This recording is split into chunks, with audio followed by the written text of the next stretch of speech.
جو یہ سب کرنے کا حق تو رکھتا تھا، لیکن اس کی بڑھتی جسارتیں حرمت پر قیامت ثابت ہو رہی تھیں، جبکہ دوسری جانب یزدان حرمت کو بتانا چاہتا تھا کہ حرمت کا لمس اس کے لیے کسی مرم سے کم نہیں تھا۔ صبح شام اور رات اسے صرف حرمت چاہیے تھی۔ یزدان رحمانی چھوڑ مجھے، میری کلاس ہے، مجھے جانا ہے۔ حرمت اب سمجھ چکی تھی وہ جتنی زیادہ غصہ دکھائے گی یہ شخص ڈبل دکھائے گا، اس لیے بہت حوصلہ پیدا کرتے وہ بہت آرام سے بولی تھی، مگر اس کا ہر انداز ہی یزدان رحمانی کے دل پر بجلیاں گرانے کے لیے کافی ہوتا تھا، جیسے ابھی حرمت کے نرم الفاظ یزدان کے دل کو مزید پاگل کر گئے تھے۔ یزدان نے جھکتے حرمت کو اپنے بازو میں اٹھا لیا تھا۔ حرمت کا دل اس کی اس حرکت پر اچھل کر حلق میں آن پہنچا تھا۔ اس نے گرنے کے ڈر سے یزدان کا گریبان مٹھی میں دبوچ لیا تھا۔ حرمت کا دماغ بالکل گھوم چکا تھا، وہ چاہے غصے سے بولے یا نرمی سے۔ یزدان رحمانی جیسے اپنی مرضی کرنے والے الٹے دماغ کے شخص کو سنبھالنا اور سمجھانا واقعی بہت مشکل تھا۔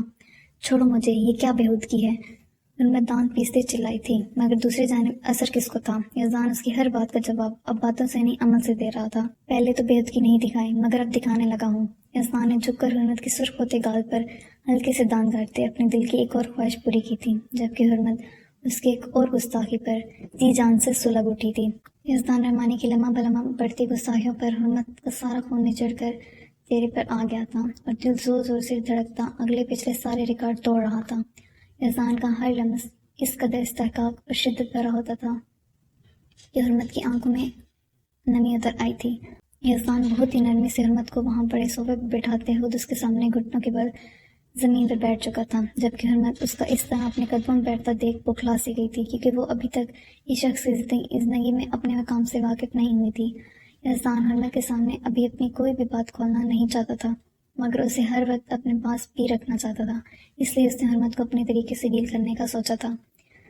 تمہیں مجھ سے آزادی چاہیے، یزدان حرمت کے نازک ہاتھ اپنے مضبوط ہاتھوں میں تھامتا بہت ہی ضد سے بولا تھا۔ یزدان جس طرح حرمت کے اتنے سخت لفظوں کو خاموشی سے سہتا اب اس کے سامنے بیٹھا تھا، اگر یہ سب صدام یا گھر کا کوئی اور فرد دیکھ لیتا تو اس کا صدمے میں جانا لازم تھا۔ یزدان رحمانی جو ہمیشہ پریکٹیکل زندگی گزارتا تھا، اس کا اس طرح کسی لڑکی کے آگے جھکنا بہت ہی ناممکن بات تھی، لیکن سامنے بیٹھی لڑکی یزدان کی بے پناہ محبت اور چاہت ہونے کے ساتھ ساتھ اس کی دوا بھی تھی، اس کی جو بیماری بہت سارے ڈاکٹرز اور بڑے بڑے سرجنز ٹھیک نہیں کر پائے تھے، وہ اس لڑکی کی قربت اور لمس نے کر دکھایا تھا۔ اس نے یزدان رحمانی سے بہت بے دردی سے اس کے عزیز ترین رشتے چھن جانے کے بعد اس کو درندہ بننے سے بچایا تھا۔ ایسے بہت سے راز تھے جو کوئی اور تو کیا ابھی تک حرمت بھی نہیں جانتی تھی، اور یزدان خود سے یہ بات ڈیسائیڈ کر چکا تھا کہ وہ یہ باتیں حرمت کو تب تک نہیں بتائے گا جب تک وہ بھی اس کی محبت میں ویسے ہی گرفتار نہ ہو جائے جیسے وہ اس کا دیوانہ ہے۔ حرمت کا اس قریب رہنا یزدان کے لیے اس کی سانسوں کے برابر اہمیت رکھتا تھا۔ یزدان نے حرمت کی آنکھوں میں جھانک کر سوال کرتے اس کے ہاتھوں کی دونوں ہتھیلیاں چوم لی تھیں۔ یزدان کے پرشدت لمس پر حرمت کا دل جی جان سے کانپ اٹھا تھا۔ اس شخص کا لمس برداشت کرنا تو حرمت کے لیے مشکل تھا ہی، مگر اس سے بھی زیادہ مشکل تھا یزدان کی گہری جان لیوا نگاہوں کا وار۔ یزدان نے جس طرح اس کے قدموں میں بیٹھ کر بنا لفظوں سے بیان کیے اسے اپنی زندگی میں اس کے مقام کی اہمیت واضح کی تھی، یہ بات حرمت کے دل پر بہت گہرائی سے رقم ہو چکی تھی۔ اس نے ہمیشہ ہر رشتے سے ایسی امپورٹنس اور محبت ہی تو چاہی تھی، مگر ہمیشہ اسے دھوکہ ہی ملا تھا، اس کا دل بری طرح سے توڑا گیا تھا، اس لیے اب کسی سے بھی کوئی امید وابستہ کرنا حرمت نے سختی سے ترک کر دیا تھا۔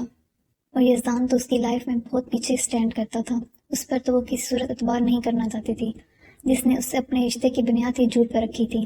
لیکن اس وقت یزدان کے تیور اس قدر بدلے ہوئے تھے کہ حرمت جیسی نڈر لڑکی بھی اس کے سوال پر صرف اسبات میں سر ہلا پائی تھی۔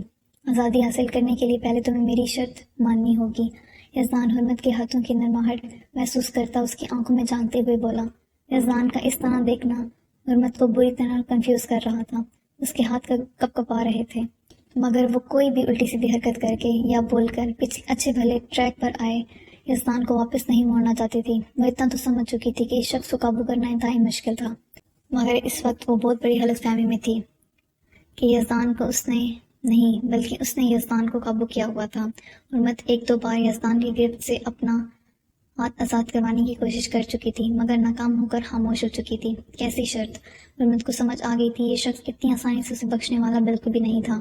3 مہینے ظاہری طور پر دنیا کی نظروں میں بالکل ایک نارمل وائف کی طرح میرے ساتھ رہنا ہوگا، اس کے بعد تم جو چاہو گے میں تمہاری بات مانوں گا۔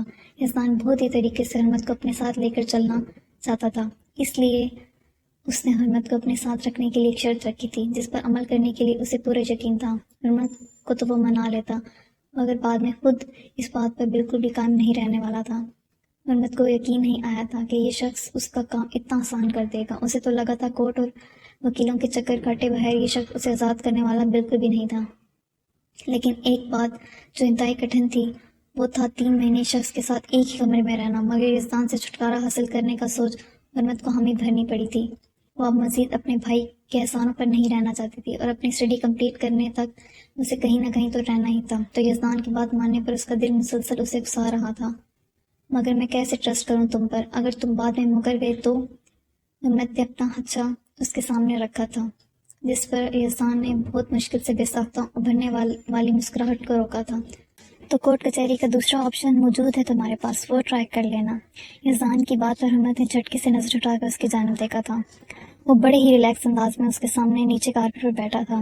حرمت کو اس کا یوں اپنے آگے جھک کر بیٹھا دیکھ اندر کہیں بہت برا فیل ہوا تھا، مگر اپنی انا کے ہاتھوں مجبور اسے اٹھنے کا کہہ بھی نہیں رہی تھی۔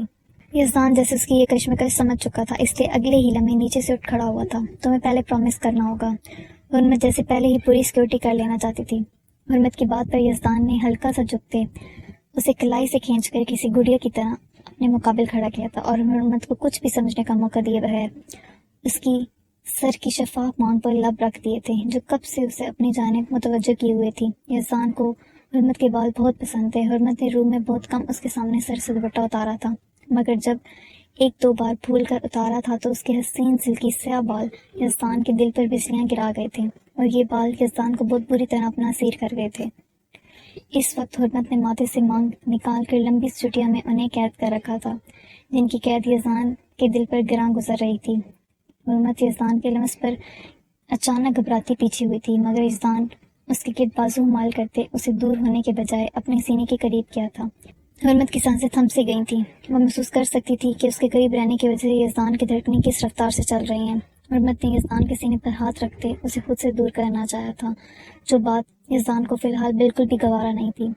یزدان نے اسی کمر پر گرفت مضبوط کرتے اس کو اپنے مزید قریب کیا تھا۔ زندگی کا بھروسہ بہت کم ہے اور دشمن بہت زیادہ۔ تو میں ایسا پرومس کرنا ہی نہیں چاہتا جسے پورا کرنے کی مہلت ہی نہ ملے مجھے۔ جس چیز کو تم میرا ڈرامہ اور ناٹک سمجھ رہی ہو، اصل بات یہ ہے کہ میں موت کے منہ سے نکل کر آیا ہوں، سو اس قسم کے پرومسز میں افورڈ نہیں کر سکتا۔ تمہیں یقین رکھنا ہوگا کہ اگر میں نے ایک بار کوئی بات کہہ دی تو وہ پوری کر کے رہوں گا۔ حرمت کا دماغ تو یزدان کے پہلے جملے میں ہی اٹک چکا تھا۔ اس کے دل کا کوئی ایک کونا یہ بات سن کر جیسے بے چین سا ہوا تھا، مگر چہرے پر ایسے کوئی آثار نہیں تھے۔ وہ جلد از جلد یزدان کے اثار سے نکلنا چاہتی تھی جو سینے میں بھینسے ہوئے اس کی دھڑکنوں کی رفتار خطرناک حد تک بڑھا چکا تھا۔ لیکن اصل قیامت حرمت پر اس وقت ٹوٹی جب یزدان کے ہونٹ اپنی گردن پر محسوس ہوئے تھے۔ حرمت نے تڑپ کر اسے اثار سے نکلنا چاہا تھا، مگر وہ ایسی کسی بات کے حق میں نہیں تھا۔ کب سے بہت سخت کر کے اس کی دی مولت اب یزدان پر بھاری پڑ چکی تھی۔ اس کی محبت، اس کی بیوی اس کی باہوں میں تھی۔ وہ کب تک اس کی خوشبوئیں لوٹاتے وجود سے نظریں چراتا؟ آخرکار وہ ایک سنگین گستاخی سرزد کر ہی چک گیا تھا۔ حرمت اپنی گردن پر اس کی شدت بھری لمس کو برداشت کرتی جیسے گرنے والی ہو چکی تھی۔ اسے اس اچانک حملے کی توقع قطعی نہیں تھی۔ یزدان جو حرمت کی گردن پر جا بجا اپنی محبت کے نشان چھوڑتا کسی اور ہی جان میں پہنچ چکا تھا۔ سینے پر حرمت کے ہاتھوں کی مزاحمت محسوس کرتے یزدان جیسے ہوش میں آتے پیچھے ہٹا تھا۔ ایک نظر بالکل لال انگارہ ہوتی حرمت پر ڈال کر بہت دلکش مسکراہٹ یزدان کے ہونٹوں پر پھسل گئی تھی۔ حرمت کی غصے اور خفت کے مارے حالت ایسی ہو چکی تھی کہ وہ نظریں اٹھا کر یزدان رحمانی سے لڑ بھی نہیں پائی تھی، لیکن یزدان کی ڈھیلی گرفت دیکھ اس کے اثار سے نکل چکی تھی۔ آج شام کو ڈرائیور بھیجوں گا میں، تمہیں ہر حال میں واپس آنا ہوگا، ورنہ بعد میں شاید میرے لانے کا طریقہ تمہیں پسند نہ آئے۔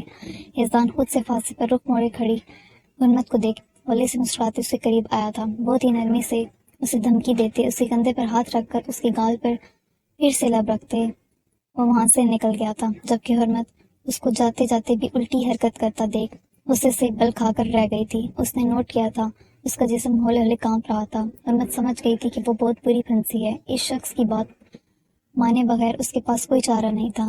بلال اسے کبھی بھی طلاق لینے کے لیے کورٹ کچہریوں میں نہ جانے دیتا اور اس ضدی شخص نے اسے دینی نہیں تھی۔ حرمت HOD آفس سے نکل کر کوریڈور میں چل رہی تھی جب اچانک اس کی نظر سائڈ پر لگے مرر پر پڑی تھی۔ وہ وحشی انسان اس کی گردن بری طرح لال کر گیا تھا حرمت دل ہی دل میں اسے نہ جانے کن القابات سے نوازتی وہاں سے نکل آئی تھی۔ حرمت کے ڈپارٹمنٹ کا HOD یزدان کا بہت اچھا دوست تھا، جس بات کا آج یزدان نے بہت اچھا فائدہ اٹھایا تھا۔ جی سر، آپ نے بلایا مجھے؟ عمل صدام کے بلاوے پر سر جھکائے اس کے آفس میں داخل ہوئی تھی۔ آپ کو 3 دن کی لیو چاہیے، کیا آپ ریزن بتا سکتی ہیں؟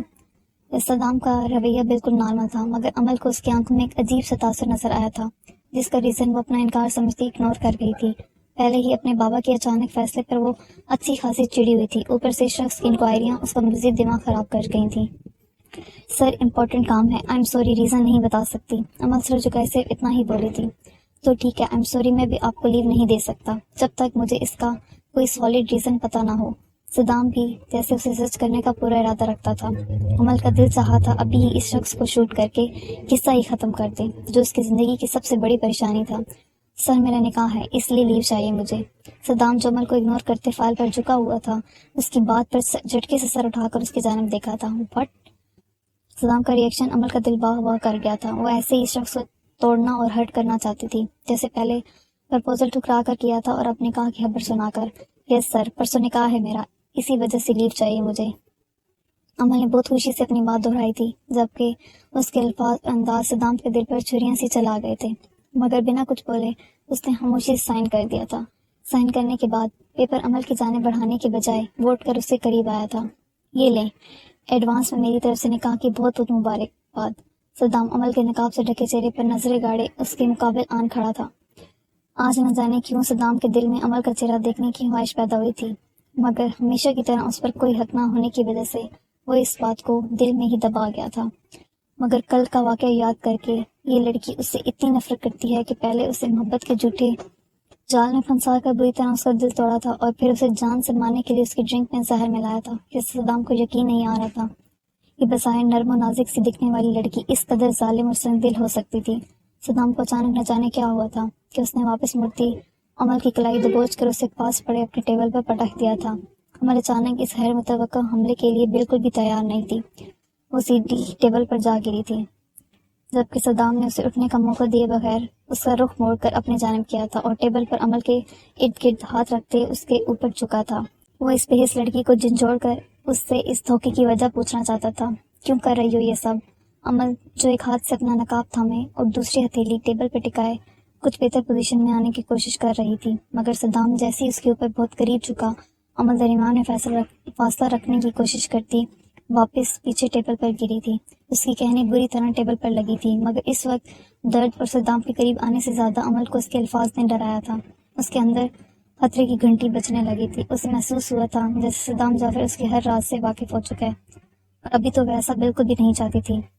سر، یہ آپ کیا کر رہے ہیں؟ میں سمجھی نہیں، آپ کس بارے میں بات کر رہے ہیں؟ صدام کی گرم سانسیں عمل کا چہرہ جھلسا رہی تھیں، مگر خود کو بہت نارمل ظاہر کرنے کی کوشش کرتے عمل نے اس سے پوچھا تھا، تم یہ نکاح کیسے کر سکتی ہو؟ تم جانتی ہو میں تم سے بہت محبت کرتا ہوں، تم سے شادی کرنا چاہتا ہوں، پھر تم کیسے یہ سب کر سکتی ہو؟ اور میں نے خود تمہاری آنکھوں میں اپنے لیے محبت بھرے جذبات دیکھے ہیں۔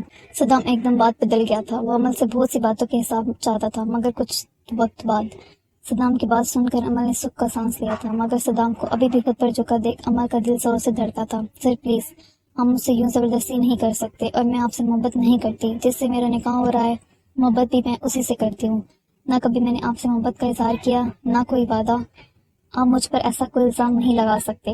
عمل صدام کو ٹچ نہیں کرنا چاہتی تھی، مگر وہ خود پیچھے ہونے کو تیار ہی نہیں تھا۔ وہ اس کے اوپر جھکا، اس کو گہری نظروں سے گوری چاہ رہا تھا، جبکہ عمل کے الفاظ پر صدام کی آنکھوں میں عجیب سا تاثر ابھرا تھا۔ عمل کو حیرت ہو رہی تھی کہ صدام کو آخر ہو کیا گیا ہے، آج سے پہلے تو اس نے ایسا کبھی نہیں کیا تھا، آج کیوں وہ اس کے قریب ہو کر اس کے احسان خطا کر رہا تھا، جس کا دل آج کل ویسے ہی صدام کے قریب آتے زور زور سے دھڑک کر عمل سے کچھ کہنے لگتا تھا۔ صدام کی قربت، اس کی سانسوں کی تپش عمل کو کمزور کر رہی تھی، جس پر تنگ آ کر عمل نے خود ہی صدام کے سینے پر ہاتھ رکھتے اسے پیچھے دھکیلا تھا۔ صدام بھی جیسے اسی کی تلاش میں تھا، عمل کی ملائم ہتھیلی کا لمس اپنے سینے پر محسوس کرتے اس کی دھڑکنیں جیسے اس کٹھور لڑکی کو پکارتے اس کی جانب ہمکنے لگی تھیں۔ صدام پیچھے تو ہوا تھا، مگر اس نے عمل کی کلائی اپنے ہاتھ میں جکڑ لی تھی۔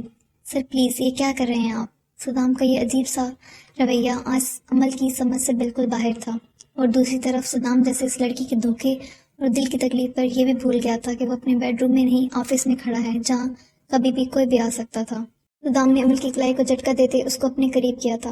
مس نور عمل، دشمنی نبھانے کے بھی کچھ اصول ہوتے ہیں۔ کسی کے دل اور جذبات سے کھیلنا بدلے میں آپ کو بھی بہت بڑے نقصان سے دوچار کر سکتے ہیں، اور شاید یہی بات آپ کی پوری زندگی کا روگ بھی بن سکتی ہے۔ عمل کی کاجل سی لبریز سے آنکھوں میں جھانکتے صدام نے زر کو نیزے میں بولتے اس کا بازو زور سے جھٹکا تھا، جس پر عمل لڑکھڑا کر پیچھے رکھی کرسی پر جا گری تھی۔ صدام بنا پلٹ کر اس کی جانب دیکھے لمبے لمبے ڈگ بھرتا آفس سے نکل گیا تھا۔ اگر وہ مزید کچھ دیر رکتا تو اسے ڈر تھا کہیں وہ عمل کو زیادہ ہرٹ نہ کر دے، اسی لیے وہ وہاں سے نکل آیا تھا، جبکہ عمل وہیں کرسی پہ بیٹھے نہ جانے کتنی ہی دیر ہل بھی نہیں پائی تھی۔ صدام کے الفاظ اس کے کانوں میں گونجتے اسے پریشانی میں مبتلا کر رہے تھے، لیکن عمل کو دوسری جانب یہ اپنا وہم ہی لگ رہا تھا، کیونکہ اس کے مطابق اگر صدام کو اس کے دشمنی کے حوالے سے ذرا سی بھی بھنک پڑ جاتی تو صدام نے اسے دھکے مار کر آفس سے باہر نکالنا تھا، اور یہی عمل کی سب سے بڑی غلطی تھی کہ اس نے صدام جعفر کو ٹھیک سے پہچانا نہیں تھا۔ حرمت، تم یہاں بیٹھی کیا کر رہی ہو؟ فوراً نیچے آؤ۔ حرمت جب اپنے روم میں بیٹھی نوٹس تیار کر رہی تھی، اقصیٰ کی اچانک آتی ایکسائٹڈ سی آواز پر وہ گھبرا گئی تھی۔ بھابھی آپ بھی نہ ڈرا دیا مجھے، میں بہت امپورٹنٹ نوٹس تیار کر رہی ہوں، نہیں آ سکتی نیچے۔ حرمت اقصیٰ کو انکار کر کے واپس اپنے کام میں مصروف ہوئی تھی۔ نیچے یزدان رحمانی آئے ہیں تمہیں لینے، اور تم ہو کہ نوٹس میں گھسی ہوئی ہو۔ اقصیٰ کی بات پر حرمت اچھل کر بیڈ سے اتری تھی۔ اسے یزدان کی دھمکی یاد آئی تھی کہ ڈرائیور کے ساتھ آ جانا ورنہ میرا طریقہ تمہیں پسند نہیں آئے گا۔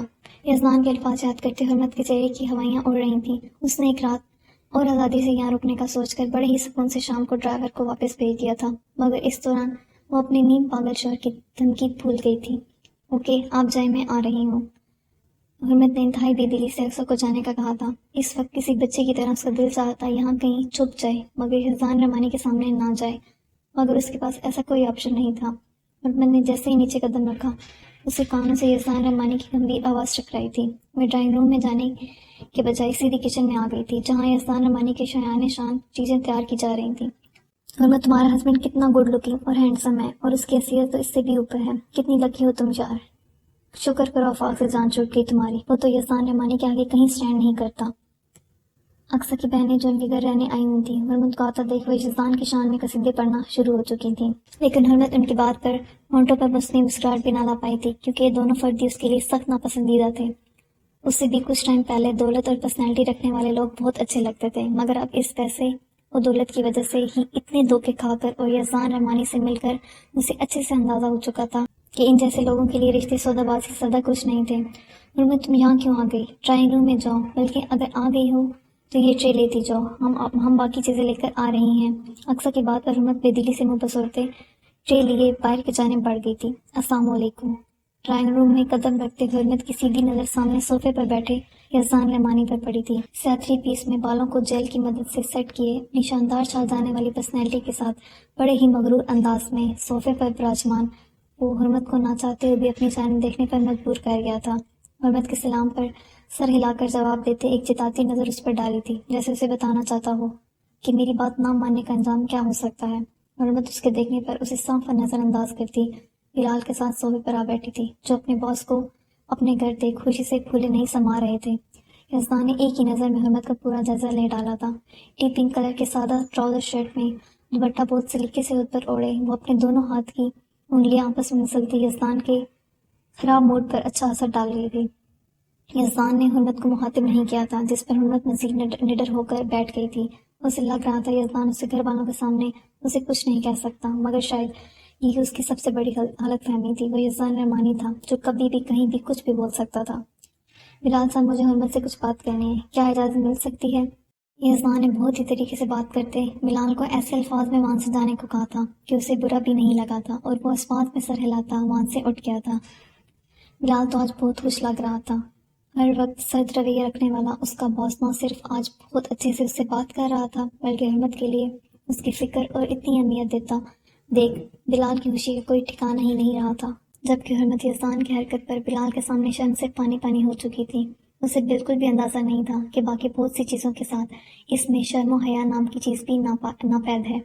یزدان رحمانی، یہ کیا حرکت تھی؟ بھائی کیا سوچتے ہوں گے، اور یہ میرا گھر تمہاری جاگیر میں بالکل بھی نہیں آتا جو تم یہاں بھی اپنا حکم چلاؤ، مجھے تم سے کوئی بات نہیں کرنی۔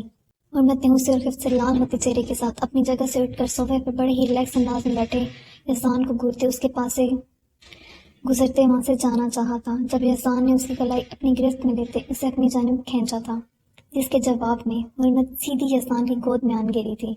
حرمت اس افتاد کے لیے قطعی تیار نہیں تھی۔ اس نے منہ پر اپنی ہتھیلی جماتے بہت مشکل سے اپنی چیخ نکلنے سے روکی تھی۔ وہ نہیں چاہتی تھی کوئی بھی اس کی چیخ سن کر یہاں آئے اور یہ منظر دیکھ لے۔ یزدان رحمانی کی تو صحت پر کوئی اثر نہیں پڑنا تھا، مگر حرمت نے شرم سے ڈوب مرنا تھا۔ یزدان رحمانی، یہ کیا حرکت ہے؟ چھوڑو مجھے۔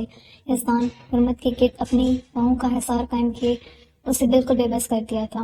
حرمت کوشش کے باوجود ہاتھ بھی نہیں ہلا پا رہی تھی۔ ایک تو یزدان کے اتنے قریب ہونے اور اپنی سچویشن پر اس کا چہرہ لال ہوا تھا، اوپر سے کسی کا یہاں آ جانے کا ڈر الگ اس کا سانس روکے ہوئے تھا۔ تمہاری معلومات میں اضافہ کر دوں کہ تم میری ہو، تم سے بھی زیادہ میرا حق ہے، تو تمہاری جاگیر بھی میری ہی جاگیر ہوگی، سو میں یہاں اپنا آرڈر چلا سکتا ہوں۔ یزدان کا لہجہ بالکل سنجیدہ تھا، مگر حرمت کے غصے اور حیا سے پھولے پھولے گال اسے کوئی شرارت کرنے پر اکسا رہے تھے۔ حرمت کی لال ہوتی ناک سے اپنا ناک مس کرتے اپنی ہی لاجک بیان کرتے وہ حرمت کو مزید تپا گیا تھا، جبکہ حرمت جو پہلے ہی آفاق اور پھر اپنے بھائی کا پیسوں اور دولت کے حوالے سے بدلتا روپ دیکھ چکی تھی، یزدان کے بات میں چھپی شرارت سمجھنے کے بجائے وہ اس کی بات کے پیچھے کچھ اور منی نکال چکی تھی۔ اسے یہی لگا تھا یزدان کا بھی اس کے ساتھ یہ رشتہ ختم نہ کرنے کے پیچھے کوئی مقصد ہے، اور یزدان کی بات سن کر وہ یہی سمجھی تھی کہ شاید یزدان کی بھی نظر اس کے اس کروڑوں کی ملکیت رکھنے والے گھر پر ہے، لیکن اپنی نادانی میں وہ یہ نہیں جانتی تھی کہ یزدان رحمانی اس کے ایک اشارے پر اس سے کہیں زیادہ مالیت کے گھر اس کے قدموں میں ڈھیر کر سکتا تھا۔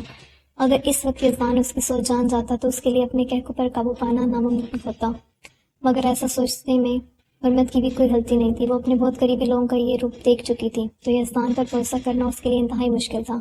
چھوڑے مجھے۔ یزدان کی حرکت پر حرمت کا دل بے قابو ہوا تھا، وہ بالکل کسی گڑیا کی طرح اسی گود میں تھی، اوپر سے یزدان رحمانی کے چہرے کے سنجیدہ تاثرات کے ساتھ آنکھوں کی مانی خیزی الگ اس کی جان نکال رہی تھی۔ میں چھوڑنے نہیں لینے آیا ہوں، تمہیں میری بات یاد تو ہوگی۔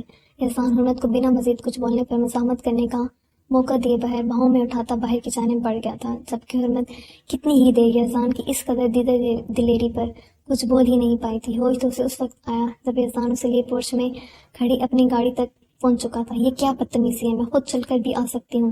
حرمت کو پتہ لگ چکا تھا کہ وہ اس شخص کو ہلکے میں لے رہی ہے۔ یہ اس کی سوچ سے بڑھ کر بے شرم، ضدی اور اپنی مرضی چلانے والا ایک اکھڑ انسان تھا، جو اپنی کئی ہر بات کیسے منوانا ہے اچھے سے جانتا تھا۔